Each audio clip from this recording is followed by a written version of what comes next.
Thank you for joining me today. I am Scott Bayer, your host, and this is Just Between You and Me, the channel dedicated to the e-bike experience. As you can see, there is a building behind me.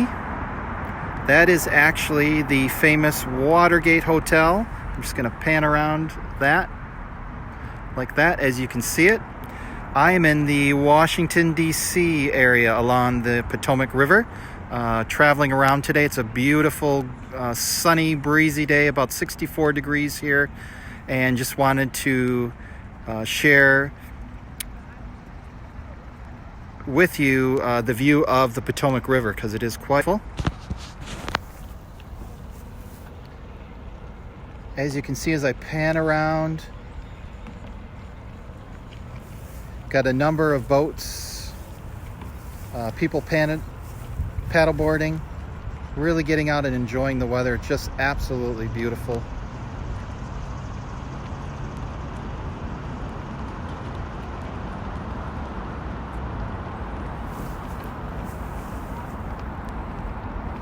Hardly a cloud in the sky.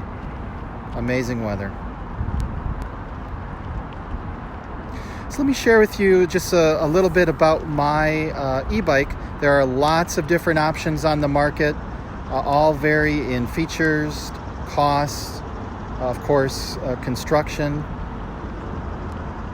So when making a decision, it's important that it fits what you want to use it for. So let's talk through that a little bit now.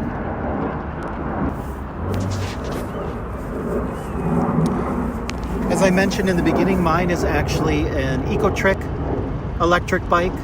Ecotric.com is the name of the website. If you are interested, I am not being paid or endorsing it in any way, just the bike that I decided to purchase. So let me kind of give you a full view of that and just walk around it real quickly, just so you can see what it looks like.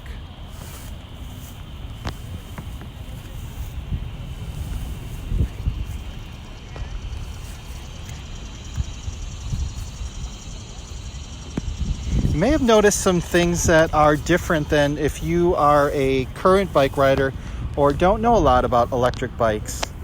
This happens to be what they call a fat tire version. And as you can see, and let me turn this just a little bit, the tires are very wide. That is actually a 3-inch knob tire, very well made. The reason why this is called a fat tire bike is just the size of the tire. It allows you to go on off-road trails. Of course, I ride in streets which sometimes you have potholes, things like that. So it provides some stability. You can also take it on the beach and ride it in the snow. I have not done those yet because I've only owned the bike since April, have put about 900 miles on the bike. So pretty much have done trails and road riding at this point, but anxious to see, as I do some traveling to the beach, things like that, how it handles that. So some of the features, of course, this is the front part of the bike. This is what the braking mechanism looks like. Again, very well made. This is the lithium-ion battery. This is a battery that actually powers the motor, and if you're not familiar with e-bikes, they have a motor on them which helps you either assist when you're pedaling, they call that pedal assist, or the motor itself can drive the bike. And so let me show you a shot of that. So that's what the motor looks like. Of course, it's connected to the controller that's on the front, which I'll show you in a minute. I'll kind of take you around and show you what that looks like. So there's the motor. That's where the magic happens. And how this works, I'll take you up to where the handlebars are. There's a controller, and I'm just going to press this button right here in the middle. Each e-bike is a little bit different as far as how to turn it on. But in my bike, all you do is hit that middle button, and it turns it on. As you can see, I have 912 miles. There's a place on the upper left where you can see the battery life that's left on this ride. I've gone about 12 miles so far. I'm planning on doing anywhere between about 30 and 35 miles today. So if I do it on a mode, there's 5 different modes, and it'll show that down in the corner here. So right now it's actually on 1. The bike is not moving, as you can see, the RPMs. Otherwise you would see that as well. And then how you control the speed of it, there's buttons up and down. So this will all go, if I would press this, would go all the way up to 5. That is the highest mode. That will get you going the fastest. That will be the highest level of pedal assist. The motor is assisting you in actually moving the bike forward.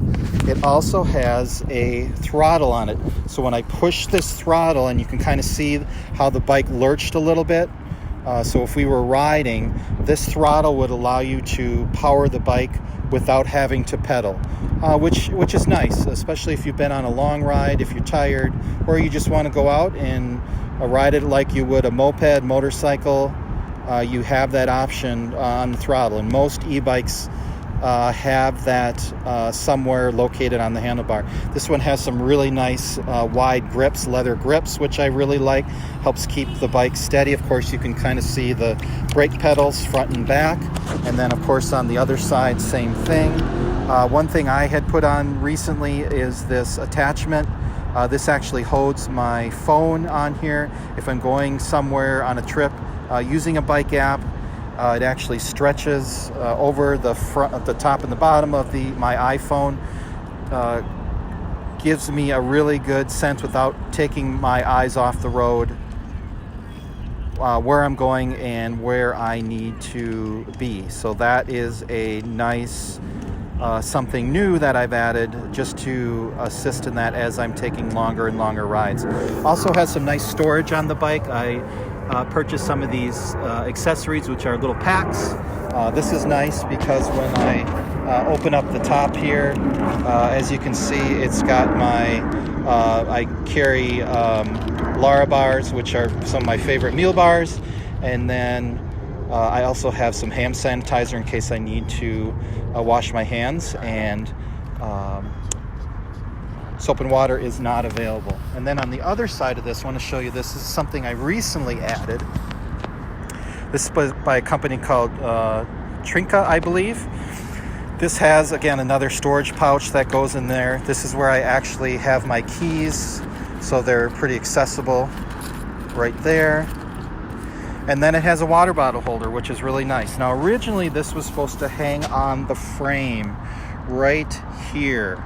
But as you can see, this lithium battery pack is quite large. It also actually is quite heavy on most e-bikes. That can range anywhere between about 15 and 20 pounds. So it does add a lot of weight. The weight of the bike itself is about 50 pounds. So it is a hefty bike. So if for some reason you're not able to lift heavy objects, things like this, this may not be the solution for you, but this is what makes this all possible. But this frame here and the way it's configured would not allow me to hang this. So what I ended up doing is just hanging it here, attaching it to the stem like that. It's just got some straps, as you can see here. And then I can fit my water bottle. It's got a nice cinch in here. This stays put so it doesn't come out of the pack. And as you know, on a hot day when you're biking, you need hydration, and there's not always places to stop. So right now I've got this one in here, and then I've got another one on the back, which is another pack. You can kind of see that. There's 2 water bottles that fit in there. They fit very securely. It takes a little effort to get them out, but you don't want them falling out during a ride and breaking. And then it has a zip pack as well on the back for some more storage. And then I also have one in my pack that fits on my rack on the back. And this is an accessory I actually bought through Ecotric because I wanted it to be something I could put a pack on. So this is my bike rack pack. You can see where I have another water bottle in here, because even though it's cool today, I'm doing quite a bit of biking, so I want to keep hydrated. I also have a snack in here for later. When I go towards the monuments, I'm going to stop and do that. It's got some other storage compartments. I actually keep some towels and rags in case I get sweaty or need to wipe my sunglasses or glasses. That's nice. Also in this one, I keep my sunglasses. Now I've got my glasses on right now, but I'll switch to that, my glass pack. And then, of course, a mask in case I get in an area where there's a lot of people. So, again, we want to do this as safely as possible, have everything with me to be able to go out and bike. It is a very well-made bike. And, again, there's a lot on the market. Some out there actually are foldable, a little bit lighter. This one I picked just for not only the durability and the features, but the price as well. It was a pretty affordable e-bike, and of course I've added some of those accessories along the way. So I hope you've enjoyed this video today. If you did, like and subscribe down below. That helps out the channel, and I'm hoping to share even more content. Definitely want to hear from you. What are some of the experiences you've had on your e-bike? What are some of the places that you're going? Or what are some of the accessories that you've added along the way that have made your e-bike experience more enjoyable? Thanks for watching today, and we will see you on the road. Take care.